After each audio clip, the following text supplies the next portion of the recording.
சுற்றி நின்று ஊரே பார்க்க களம் காண்பான். புன்னகையில் சேனை வாழ ரணம் காண்பான்.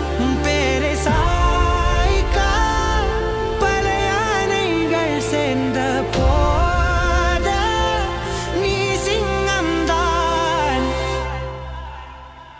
அந்த ஆகாயம் போதாத பறவை ஒன்று நதி கண்ணாடி பார்த்து மனம் நிறைந்தது இன்று.